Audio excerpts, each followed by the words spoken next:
గెలిచిన ఎమ్మెల్యేల్లో 10 మంది ఆల్రెడీ వెళ్ళిపోయారు. ఇంకా కొంతమంది వస్తారని వాళ్ళు చెప్తున్నారు.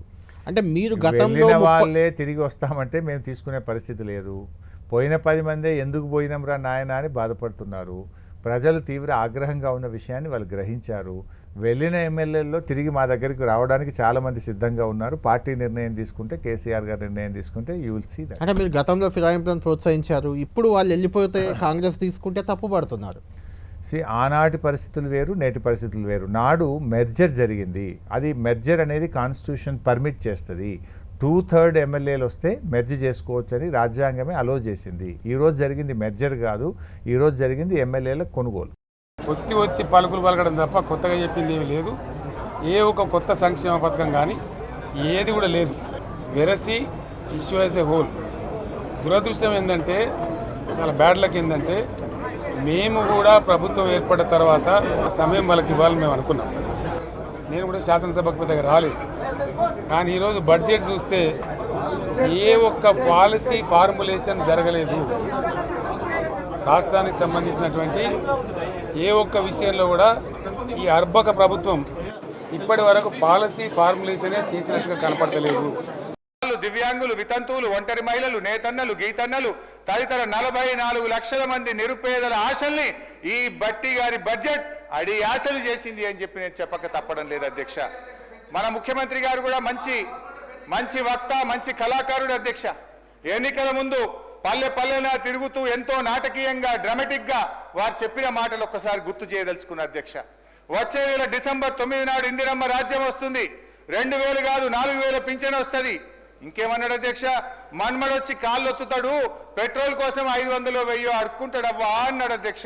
కొత్త పెన్షన్లు రాలే, 4000 రూపాయల పెన్షన్ రాలే.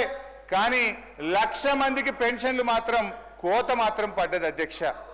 రైట్, ఫైనల్గా వద్దాం. కేసీఆర్ గారు చాలా రోజులుగా అసెంబ్లీకి రావట్లేదు, రమ్మని వాళ్ళు పిలుస్తున్నారు, మాట్లాడట్లేదు పెద్దగా. రేపు సభలో మాట్లాడతారేమో, ఏం మాట్లాడతారో కూడా జనం వెయిట్ చేస్తున్నారు.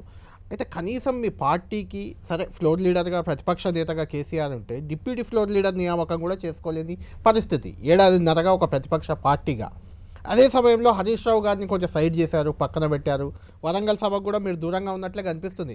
అక్కడ కవిత, కేటీఆర్ అక్కడనే ఉంటున్నారు, కానీ మీరు పెద్దగా కనిపించలేదు. నేను కూడా వెళ్తున్నా వరంగల్ సభ ఏర్పాట్లు చూడడానికి. అట్లాంటిది ఏం లేదు. అటువంటి అనుమానాలు, అపోహలు సరే ఎవరో సోషల్ మీడియాలో ఒకరిద్దరు వాళ్ళ రేటింగ్స్ కోసమో లేకపోతే వాళ్ళ ఏమంటారు హిట్స్ కోసం కొంతమంది చేస్తూ ఉంటారు. కానీ వాటిని దేన్ని కూడా పట్టించుకోవాలి. We're all one, we're all working under. అంటే కొన్నిసార్లు హరీష్ రావు గారిని ట్రబుల్స్ వచ్చినప్పుడే ముందు పెడుతుంటారు, మిగిలిన టైంలో పెద్దగా పట్టించుకోరు. అధికారంలో ఉన్నప్పుడు కూడా చాలా సందర్భాల్లో వచ్చింది. ఏమీ లేవు. అధికార పార్టీగా కూడా వచ్చింది. అప్పుడు finally I go by party, I go by my leader. Whatever the leader directs, whatever the party decides. Harish Rao, KCR garu వస్తారా అసెంబ్లీకి, బయటకు జనంలోకి ఇక్కడ నుంచి వస్తారా? రైతోత్సవ సంబరాల తర్వాత ఎందుకు రారండి? పార్టీ అన్నప్పుడు ఒక వ్యూహం ఉంటుంది. మేము అందరం పనిచేస్తున్నామంటే ఆయన డైరెక్షన్లో పనిచేస్తున్నాం, ఒక ఆలోచనతో పనిచేస్తున్నాం, ఒక వ్యూహంతో పనిచేస్తున్నాం.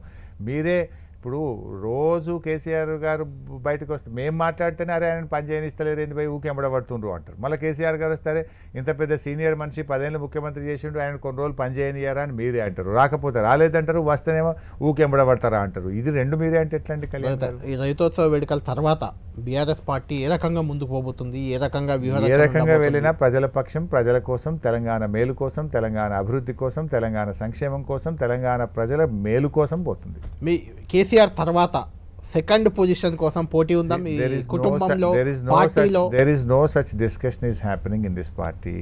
మాకు లక్ష్యం కేసీఆర్ గారు మళ్ళీ తిరిగి ముఖ్యమంత్రి కావాలి. అందరం కలిసి కేసీఆర్ గారి నాయకత్వంలో, ఆయన డైరెక్షన్లో పనిచేస్తాం.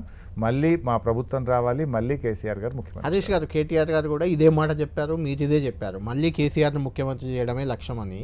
గత 10 ఏళ్లలో కూడా చాలా సందర్భాల్లో కేటీఆర్ ముఖ్యమంత్రి అవుతారనే చర్చలు వచ్చాయి. తర్వాత ఈ మధ్య కూడా అక్కడక్కడ కేటీఆర్ సీఎం, కవిత సీఎం అంటున్నారు. ఇవన్నీ అనవసరమైన చర్చ. కేసీఆర్ ముఖ్యమంత్రి గ్యారంటీ చెప్పగలరు? 100% మళ్ళీ అధికారంలోకి వస్తే 100% కేసీఆర్ లీడర్షిప్ లోనే మేము అందరం పనిచేస్తాం. థ్యాంక్ యూ హరీష్ గారు.